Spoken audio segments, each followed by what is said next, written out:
Boa tarde, meus amigos. É uma alegria muito grande revê-los. Como sempre digo, desejando revê-los com muita saúde, muita luz, muita paz, muita harmonia em seus lares. Também por podermos retornar às nossas análises, às nossas reflexões e esse estudo do livro Caminho, Verdade e Vida. Hoje nós vamos comentar a lição 18. É a primeira vez que nós vamos falar da carta a Tiago. Uma carta que eu tenho, em particular, muito apreço e muito carinho, por ser uma carta belíssima. O seu conteúdo é de grande valor e de grande valia para todos nós em termos de aprendizado.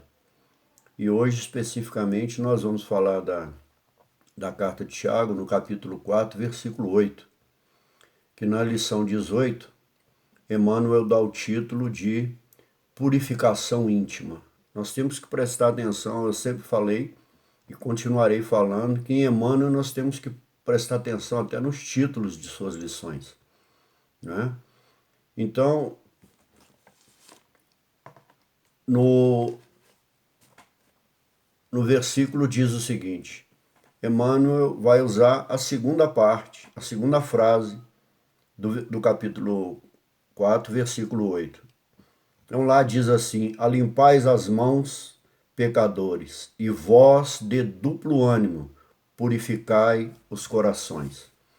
Eu gosto muito, porque são sinônimos aqui nesse caso, são sinônimos, não tem problema. Mas eu gosto especificamente dessa tradução aqui da Bíblia do Peregrino, onde lá diz, lavai as mãos, pecadores, e purificai as consciências, indecisos. Tem o mesmo sentido. Durante a explanação, a gente vai entender bem. Tiago, eu gosto, como comentei antes, eu gosto muito de suas cartas, porque o Evangelho de Tiago, ele é uma exortação, não é? Ele é uma advertência à conduta moral.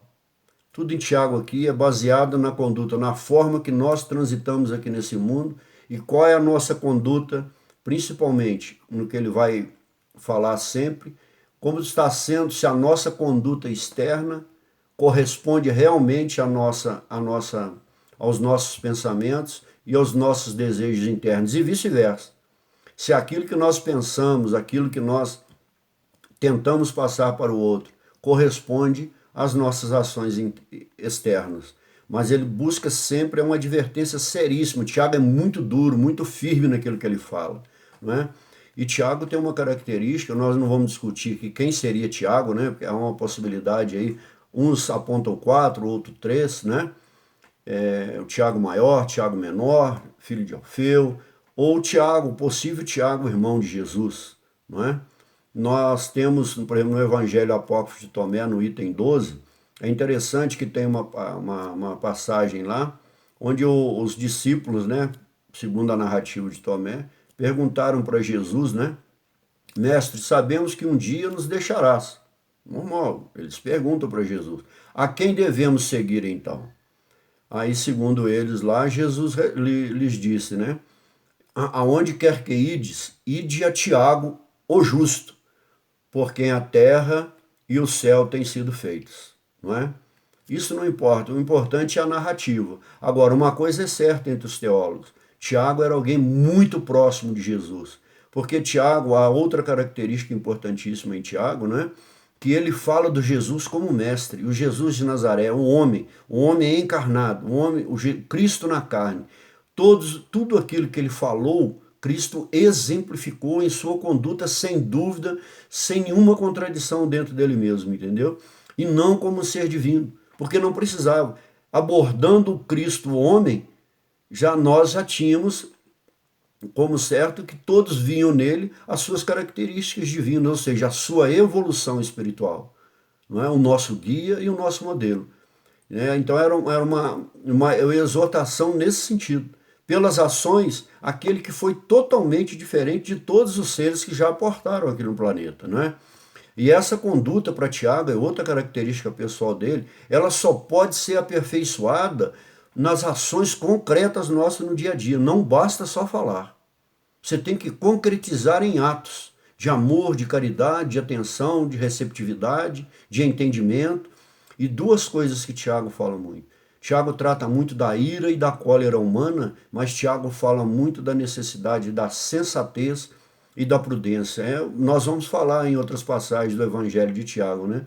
E essas relações é outra característica importantíssima de Tiago. Elas só podem ser concretizadas nas nossas relações com o outro. Somente dessa forma que nós podemos concretizar as nossas relações. Então, vamos situar aqui, como sempre nós fazemos, o que Tiago está falando aqui. Tiago, no capítulo 4, ele está falando de discórdias. Por onde essas discórdias estão feitas? Pela questão da primazia, daqueles que querem ser protagonistas da comunidade, daqueles que inflamam a comunidade com as suas questões pessoais, com seus apreços, porque no capítulo 3, Tiago fala da língua. Tiago fala da língua, ele fala assim: alimentada pelo fogo do inferno, inflama o curso da existência. Olha, a raça humana, diz ele no capítulo 3, é capaz de domar e domesticar todo tipo de feras, aves e répteis e peixes. A língua ninguém consegue domar. Mal incansável, cheio de veneno mortífero. E aí ele vai dando sequência, e aí ele fala da sabedoria autêntica. E duas virtudes fundamentais para essa sabedoria autêntica, ele vai falar para nós da prudência, da sensatez e da modéstia nas relações uns com os outros. Porque o que acontecia naquela comunidade? As rivalidades, as discordâncias, os ressentimentos, as invejas, as autoglorificação. Ou seja, né, para ele as ações nossas, elas tinham que estar ligadas fundamentalmente obras e fé. Alguns tentam criar animosidade entre ele e Paulo, mas não tem nenhuma. Paulo fala que tudo começa com a fé. Tiago concorda, mas nós temos que concretizar essa nossa ação e essa nossa fé, né, em obras concretas diretamente conosco e com o outro. Não é? E Tiago, quando ele fala dessas discórdias, porque o homem continua com os mesmos preceitos, as mesmas cobiças, as mesmas ações, maldades, todo tipo de invejas, todo tipo de questões pessoais, que o homem não abriu mão mesmo pensando em ter se transformado, não é? Em ter se convertido aos princípios de Jesus. Ou seja, a predominância do homem ainda continua sendo o mundo material. Porque ele fala no versículo 4, ele fala assim: não sabeis que ser amigo do mundo é ser inimigo de Deus. Ele não está falando que nós devemos abandonar esse mundo, não quer dizer que somos inimigos de Deus. É quando ele está falando das prioridades. Porque as prioridades do reino de Deus são as prioridades que nos levam a realizar boas obras. A harmonia, a compreensão, o entendimento, e etc, etc. Agora, quando nós temos prioridade quanto às paixões do mundo na nossa vida, são elas que vão ditar nossos comportamentos.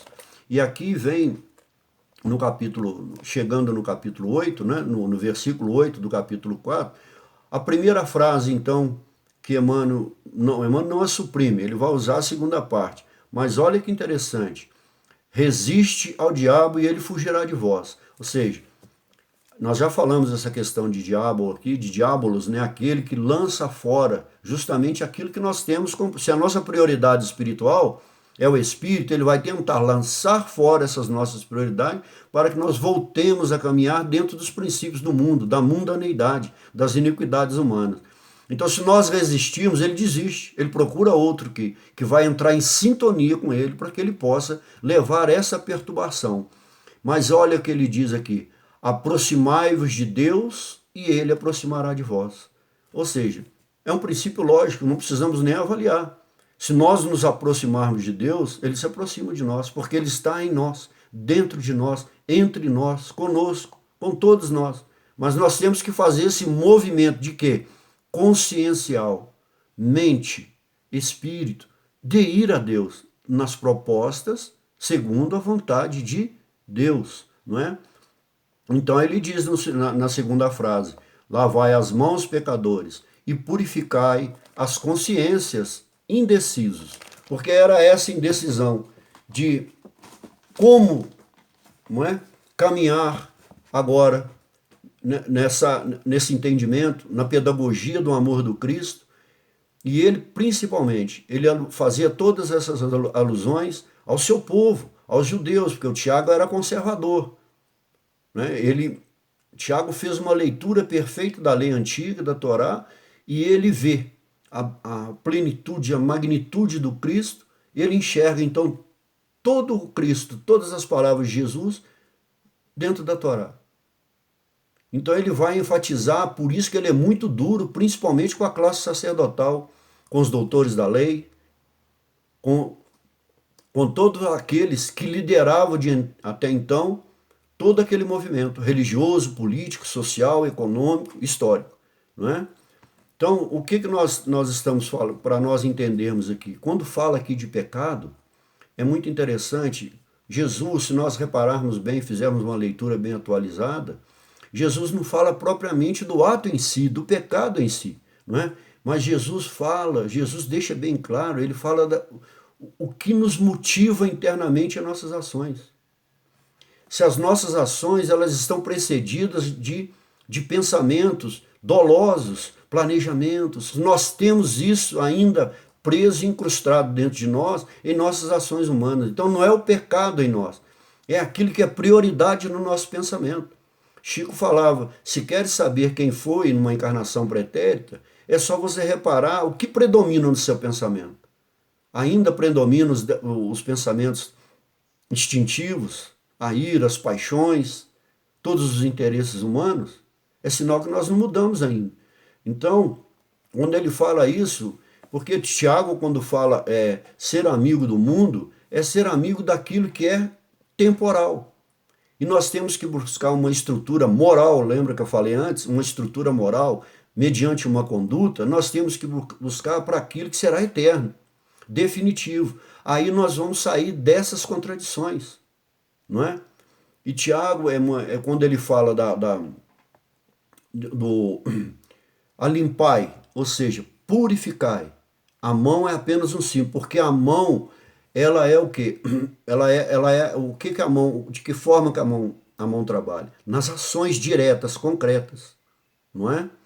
Nas ações diretas, as mãos, pecadores, vós de duplo ânimo, purificai vossos corações, ou seja, essa purificação, esse alimpai, ou esse purificai, ele deve atingir o espírito e a alma encarnada. Deve ser uma limpeza, uma asepsia, uma higienização interna daquilo que está gerando esse duplo ânimo. Ou, na outra tradução, indecisos em nossas consciências. Porque nós ficamos perdidos nessa prioridade. Nós sabemos que não temos que abandonar nenhum nem outro, mas temos que transitar nisso de forma equilibrada, não é? Porque as mãos, as nossas ações internas, agora o coração, não é? Elas têm que... Chico era muito intenso nessas questões do coração, do sentimento, sempre aliado à razão, isso é um dos fundamentos da doutrina espírita, ou seja, a parte interna, da onde parte, como Jesus disse, né? Tudo parte do nosso coração, da onde está o nosso bom tesouro, não é isso que o Cristo diz? Ou seja, é dali que vai originar as nossas ações. Então não devemos culpar as questões externas a nós, porque nós pensamos antes de fazer, não é? Ainda que estejamos desequilibrados, temos que ter consciência daquilo que nós devemos fazer e da forma que devemos agir. Então esse duplo ânimo que Tiago fala aqui, ou seja, é servir ao mundo fingindo servir a Deus, não é?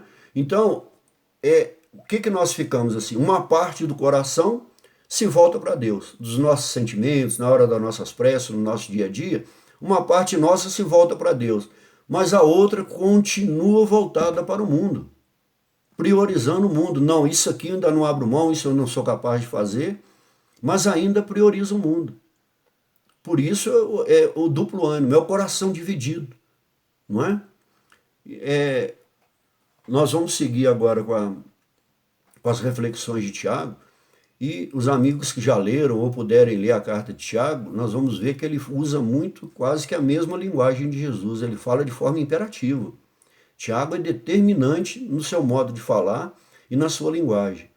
E nós vamos ver a reflexão que Emmanuel faz, que é muito sucinta, muito esclarecedora, que essa purificação íntima não é uma mera conversão, é um trabalho diuturno, contínuo, sério, não é? Que nós, cada um tem a sua medida, isso é um processo natural. Ninguém está à frente de ninguém, nem ninguém deve olhar por ninguém. Nós sabemos quem está melhor do que nós. Ele não precisa provar, porque aqueles que já evoluíram, já traçaram, já galgaram degraus maiores, né, na escada da evolução, eles não tentam provar nada para ninguém. Nós é que tentamos provar, mostrar ao outro. O correto seria nós deixarmos os outros verem se realmente a nossa transformação, a nossa mudança, as nossas ações corresponde a essa verdade, não é?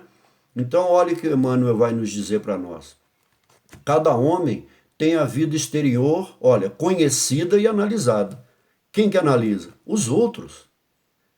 E isso é interessante, olha, pelos que o rodeiam, na nossa família, na nossa comunidade, no nosso trabalho, na nossa religião, em tudo, todas as circunstâncias que nós vivemos. As pessoas nos analisam, não é?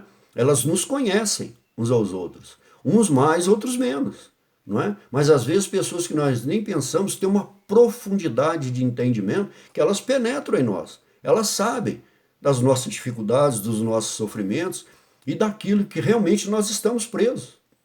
Se nós estamos mais próximos de Deus ou do mundo. Nós temos pessoas muito sábias, independente de conhecimento intelectual, de formação, etc, etc. Nós temos pessoas muito sábias que sabem ver isso em nós, né? E a vida íntima, a nossa vida interior, né, da qual somente Ele próprio poderá fornecer testemunho, ou seja, eu, cada um de nós aqui, de vocês, é que pode dar esse testemunho. De que forma? Pelas ações, como o Tiago fala, pela nossa conduta. Essa é a única coisa, é o único modo que nós podemos provar essas ações.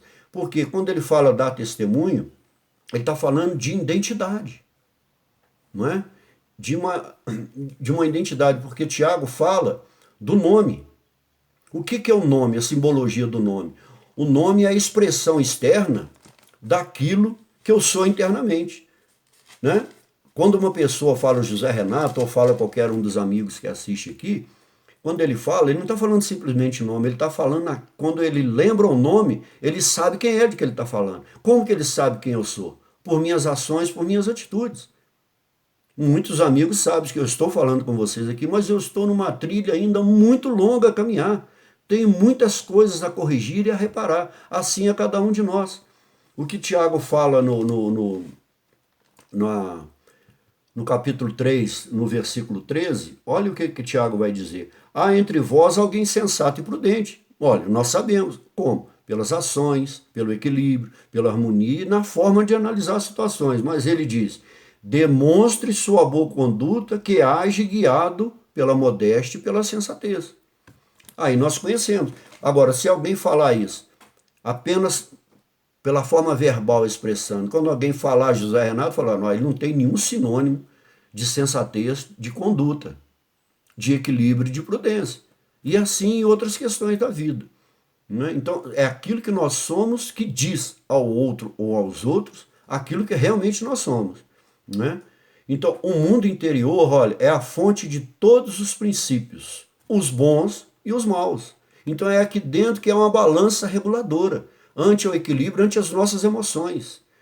Por isso que Tiago, no capítulo 1, ele fala da ira e da cólera. Nós vamos abordar isso lá na lição 77. Não sei se chegaremos lá, se estarei encarnado e ainda poderemos estar aqui fazendo essas abordagens, não é? Ou seja, é justamente a duplicidade, olha, o bom ânimo, o coração, o interior e a mente indecisos. Um para lá, outro para cá, e não sabemos, não é? Nós ficamos naquela guerra, como um cabo de guerra, um puxa para um lado, outro puxa para o outro, internamente. São os nossos desejos, não é? Aquilo que nós estamos vinculados. E todas as expressões exteriores, aquilo que nós expressamos fora, guardam aí os seus fundamentos. Ou seja, a causa e o motivo, né, exterior, os seus fundamentos, estão íntimos em nós, não é? Por quê? É um despertamento. É um modo de agir e um modo de nós falar. Ou seja, para quem Tiago estava falando isso? Quando eu falei para vocês, os fariseus, a classe sacerdotal, porque os fariseus eram homens inteligentíssimos, eles eram os estudiosos da lei, muito sábios. Muitos deles tinham essa sabedoria, essa prudência, essa sensatez que Tiago está falando. Mas Tiago está falando por aqueles que ele e Paulo chamam de os homens espirituais da época. Ou seja, aqueles que já deram um avanço maior no seu grau de elevação espiritual, mas ainda tinham algumas prioridades no mundo terreno. Uns mais, outros menos. Então, era um chamamento a eles ao quê? Ao bom senso. O que é o bom senso se não o equilíbrio? É saber que eu ainda tenho que caminhar, mas só melhorando essas minhas ações externamente com o meu semelhante é que eu vou melhorar. Então, continua Emmanuel, em regra geral, todos somos portadores de graves deficiências íntimas. Todos nós somos, não é? Uns mais agravados, outros menos, outros já deram uma determinada caminhada no seu caminho evolutivo. Necessitadas de retificação. Retificar, reparar, fazer um realinhamento nessas ações, nesse desequilíbrio. Dirimir essas dúvidas, essas inconstâncias. Nós somos muito volúveis. Então nós não temos certezas e firmeza diante de nossas ações, nós continuamos errando. Porque Emmanuel tem uma outra frase que ele diz que a pior de todas as realidades, todas, a pior delas todas, é melhor do que qualquer ilusão. Porque a ilusão vai nos fazer sofrer lá na frente. Por isso, encararmos o mundo e as nossas relações de uma forma mais real e mais concreta. Prossegue Emmanuel. Mas o trabalho de purificar, olha, não é tão simples. Não é, porque exige, olha, purificar é uma catarse, uma purificação íntima, né? Para quê? Para obtermos esse bom senso que Emmanuel fala na frente, que é a estabilidade emocional. E a estabilidade no sentido de me enxergar e fazer com que as minhas ações externas, seja verbal ou por uma ação concreta, as mãos, não é? Simbolicamente falando, elas correspondam àquilo que está interno a mim. Ou seja, progredir espiritualmente, não é? Ante as dificuldades da vida. Pois é justamente as dificuldades da vida que vai nos ensinar a transitar em espírito ainda que estejamos no mundo material. Não é? É a pedagogia divina, é a pedagogia do Cristo agindo em nós. Não é? Todas as dificuldades que nós temos ante a vida. Prossegue, Emmanuel. Será muito fácil ao homem confessar aceitações de verdades religiosas. Olha, é muito fácil. Eu aceitei o Cristo, não é? Eu me converti, eu aceitei, eu conheço o Cristo. Olha o caminho da pior das realidades ou da ilusão. Será que nós conhecemos? Então, vamos dizer que aceitamos e que conhecemos, mas nas nossas ações não vão corresponder? Então, o que vai falar? Aqueles que nos conhecem, nos analisam, vão ver que não há uma procedência, não há uma relação lógica, não há coerência nessas nossas ações. Porque quando nós falamos nisso, quando nós agimos com essa coerência, como o Emmanuel fala, operar uma adesão verdadeira, quem vai ser o espelho dessa religião ou dessa confissão religiosa ou da nossa forma de agir? Sou eu mesmo, somos nós mesmos. As minhas ações é o meu espelho, é o meu reflexo. Eu só posso refletir aquilo que eu ainda tenho como prioridade dentro de mim, não é? Ou seja, não é como nós temos em outras passagens, não é uma mera sujeição a Deus, não é isso. Nós não estamos falando disso, porque nós temos que ter uma consciência. Nós somos a prioridade. O livre-arbítrio, Deus jamais cerceou e o Cristo também não. Nós somos o protagonista da nossa evolução, mas nós temos todo o aporte necessário de Deus para caminhar. É uma escolha, olha, é uma escolha entre a própria vontade e a vontade de Deus. O que nós queremos escolher? Nós vamos escolher a nossa vontade absolutamente? Não vamos caminhar corretamente. Ou a vontade de Deus, imagine, Cristo, o maior de todos os seres, o mais evoluído que já portou aqui nesse planeta, o nosso modelo, o nosso guia, o nosso tutor, o nosso condutor, ele não tinha dúvida. Qual foi a vontade que ele optou? Todos sabem, né? A vontade do Pai. Então nós temos que optar ante essa vontade. Então por isso que não é uma mera submissão, não é isso. Não é? Deus quer que nós caminhemos, que nós tenhamos autoridade moral e de conduta sobre nós mesmos. E Ele aí nos apoia, Ele nos reforça. Então, continua Emmanuel a nos dizer, a nos falar. Operar a adesão... Olha, primeiro ele falou de verdades religiosas, não é? Será? Verdades religiosas humanas ou divinas? Operar a adesão verbal a ideologias edificantes. Esse momento que nós estamos vivendo, principalmente no campo político, religioso, que são duas questões que nós sabemos que são cruciais, e nesse momento nós estamos passando por muita dificuldade de conflito, de oposição e de ódio entre muitos irmãos, é muito fácil, mas as minhas ações enquanto alguém que segue esses parâmetros e tenta passar essas ideologias para os outros, será que as ações dos nossos irmãos que estão trabalhando nessa área correspondem ao que eles são internamente? Não é? É uma pergunta que nós temos que fazer. Aí Emmanuel diz, Emmanuel sempre fala o aspecto negativo, depois ele fala o positivo ou vice-versa. Outra coisa, porém, é realizar a obra de elevação em si mesmo. Então falar, dizer que aceitei, ou me aliei, ou estou no partido A, B ou C, na religião A, B ou C, mas se em mim mesmo, seja em qualquer atividade terrena, não houver correspondência, o caminho está perdido. Né? Porque o que ele fala, olha, dentro de nós, valendo-se da autodisciplina, exige trabalho, ele não falou antes lá, da compreensão fraternal e do espírito de sacrifício. Ou seja, por quê? O espírito de sacrifício é porque todos os fundamentos estão em nós, dentro de nós. Nós temos que saber de qual nós podemos abrir mão. E nós temos que abrir mão de tudo aquilo que não nos leva à evolução do espírito. Vamos abrir mão aos poucos. O apóstolo Tiago entendia perfeitamente a gravidade do assunto e aconselhava aos discípulos a limpassem as mãos, isso é, retificassem as atividades do plano exterior. Mudar, porque não está havendo uma ação correspondente, porque aqueles que nos conhecem, nos analisam, nos rejeitam. Eles se distanciam de nós, assim como nós nos distanciamos de Deus. Se não estivéssemos, não nos aproximarmos de Deus para que Ele se aproxime de nós, não é? São ações correspondentes. Tiago é muito lógico, não é? Renovassem suas ações ao olhar de todos. Porque todos, continuamente, enquanto não desencarnarmos, estaremos sendo analisados e conhecidos por aqueles que nos circundam, não é?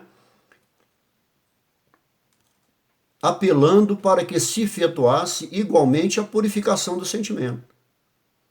A razão achou o bom senso, se equilibrou, o sentimento íntimo, a fraternidade, não é? A compreensão, a maturidade vai fazendo que nós caminhemos nessa direção. Então, isso não é questão dos tempos. Os tempos são importantes. Eu já falei que não vou prosseguir, porque logo o tempo está terminando. Ou seja, é nos purificar inteiramente. Por isso que Emmanuel fala, dá o título, purificação íntima. Não é?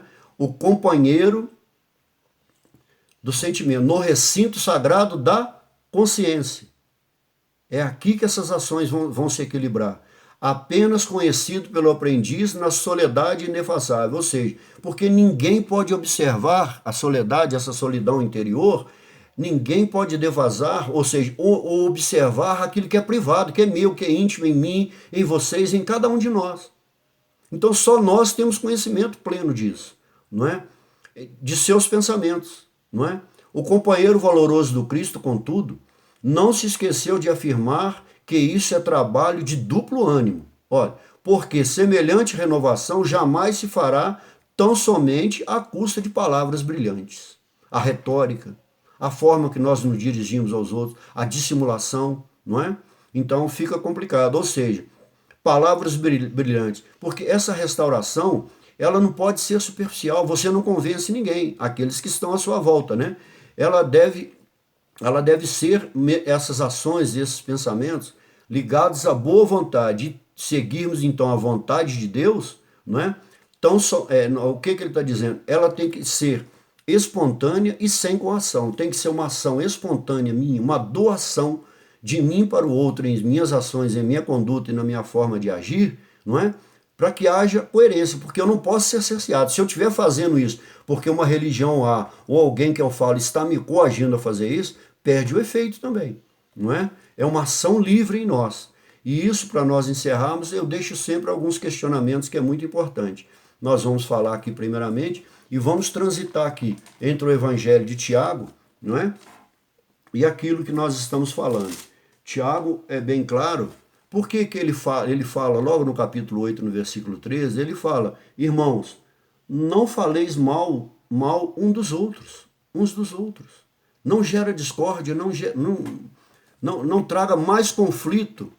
Os conflitos internos meus eu não devo transferir para os outros, porque aquilo vai se tornar, como ele diz, incendeia. Gera conflitos seríssimos, não é? Então, quando nós falamos isso, nós já achamos que estamos influenciados, então, por espíritos, aí ó, em outras denominações que nós já falamos, né? Por espíritos inferiores, nós somos influenciados a todo momento, principalmente por nós mesmos, quando nós aderimos a esses pensamentos e a essas influências. Kardec sempre nos diz, e Emmanuel também, qual o poder que os espíritos inferiores têm sobre nós? O poder que nós demos a eles. Se nós dermos a eles esses poderes, eles vão assumir esses poderes e vão atuar em nós. Não resta dúvida. Então, no Evangelho segundo o Espiritismo, no capítulo 15, Kardec nos diz lá, é necessário eliminar em nós aquilo que os atrai. O que os atrai? Os nossos desejos, aquilo que nós somos presos no mundo. Nós é que os atraímos, nós às vezes é que não deixamos eles em paz. Procuramos eles a toda hora para terceirizar e colocar a culpa para dizer que eles é que são culpados das minhas ações internas não terem correspondência com o mundo externo, não é? E Tiago, ele é muito sucinto para encerrar, aí eu deixo uma pergunta para cada um e principalmente para mim. Tiago diz assim, olha, no versículo 17, quem sabe fazer o bem e não o faz é culpado. Porque quanto mais eu tenho consciência do que é o bem e do que o bem pode gerar de equilíbrio, de ações com bom senso, com equilíbrio, com regularidade na comunidade que eu vivo, e não faço, então as minhas ações externas estão sendo usadas e eu estou agindo de forma dolosa, com maldade. Por isso ele não falou, não fazeis mal uns aos outros, não faleis mal um dos outros, né? E no Evangelho segundo o Espiritismo também, nós temos outra passagem lá, Kardec encerra de forma brilhante, e cada um analisa aqui, não. Cada um analisa conforme for, e tenhamos, né, uma paz durante a semana para refletirmos sobre isso. Kardec diz que para fazer o bem só nos falta uma coisa, só uma, vontade. Se nós tivermos, como ele falou lá, como Emmanuel nos ensina, essa vontade e esse propósito, de fazermos o bem, com certeza, num futuro breve, nossas ações terão correspondência, esse duplo ônibus será equilibrado e nós caminharemos então no mundo material, no mundo terreno, mas mais equilibrados para caminharmos então na trilha do Espírito. Que a paz do Divino Mestre Jesus esteja com todos vocês, concedendo-lhes uma ótima semana, com muita paz, muita harmonia em seus corações.